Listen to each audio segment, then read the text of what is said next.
লেবাননের রাজধানী বৈরুতের বিমানবন্দর সড়কে দেখা যায় এক অভূতপূর্ব দৃশ্য।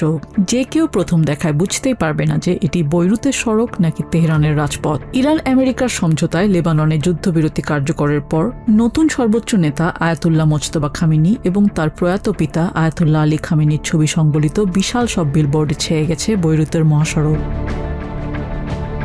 লেবাননের অভ্যন্তরীণ বিষয়ে তেহরানের এই প্রকাশ্য প্রভাব নিয়ে দেশটির নাগরিকদের মধ্যে তৈরি হয়েছে মিশ্র প্রতিক্রিয়া। ইরান আমেরিকার সমঝোতা ও মধ্যস্থতায় যুদ্ধবিরতি আশায় সাধারণ লেবানিজদের মনে ফিরেছে স্বস্তি। তবে এর জন্য তেহরানের প্রতি কেউ কেউ কৃতজ্ঞতা জানালেও অনেকে আবার নিজের দেশে ইরানের এই প্রভাব মেনে নিতে পারছেন না। অবশ্যই আমি ইসলামিক রিপাবলিক অব ইরানকে ধন্যবাদ জানাই। আমরা তাদের এবং যারা আমাদের পাশে দাঁড়িয়েছে, সাহায্য করেছে, সবাইকে ধন্যবাদ জানাই। আরো অনেকেই সহায়তা করলেও ইরানের অবদান সবচেয়ে বেশি। আমি সম্পূর্ণ এর বিপক্ষে, কারণ আমাদের কাছে আমাদের দেশটাই বড়। ইরান কি চাই তা নিয়ে আমাদের কোনো মাথা ব্যথা নেই। কেন এই ছবি আর ব্যানারগুলো টানানো হলো? সামান্য একটা ছবির জন্য আমাদের নিজেদের মাঝে কোনো অভ্যন্তরীণ কোন্দলের প্রয়োজন নেই। গেল 2 মার্চ হিজবুল্লাহর রকেট হামলার পর লেবাননে ইসরায়েলি হামলায় প্রায় 4000-এর বেশি মানুষ নিহত হন। 4 দফা লেবানন ইসরায়েল বৈঠক ব্যর্থ হলেও চলতি সপ্তাহে ইরানের দৃঢ় অবস্থানের ফলে আমেরিকার মধ্যস্থতায় হিজবুল্লাহর সাথে যুদ্ধবিরতিতে সম্মত হয় ইসরায়েল। সবশেষ সুইজারল্যান্ডে তেহরান ওয়াশিংটনের সমঝোতায় অগ্রাধিকার ভিত্তিতে লেবাননে যুদ্ধবিরতি পর্যবেক্ষণে বিশেষ সেল গঠন করা হয়।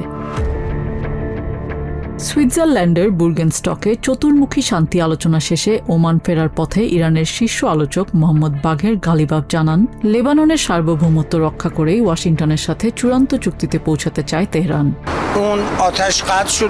আপনারা দেখতেই পাচ্ছেন লেবাননের যুদ্ধ এখন বন্ধ হয়েছে এবং বেশিরভাগ মানুষ ঘরে ফিরতে শুরু করেছে। আমরা আত্মবিশ্বাসী যে সিদ্ধান্তগুলো জোরালোভাবে এগিয়ে নেওয়া হবে। লেবাননের আঞ্চলিক অখণ্ডতা ও সার্বভৌমত্ব রক্ষা করেই আমরা এই আলোচনা সফলভাবে শেষ করব।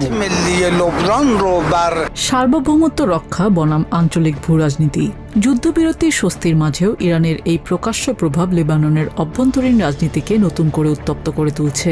যেখানে লেবাননের প্রেসিডেন্ট জোসেফ আউন সহ সরকারি নেতারা বারবার সতর্ক করেছিলেন যে তেহরান বৈরুতের হয়ে আলোচনা করতে পারে না। নিজিয়া জামি, TVN 24 news desk. New York থেকে সম্প্রচারিত TVN 24 টেলিভিশন বিশ্বজুড়ে বাঙালির কণ্ঠস্বর।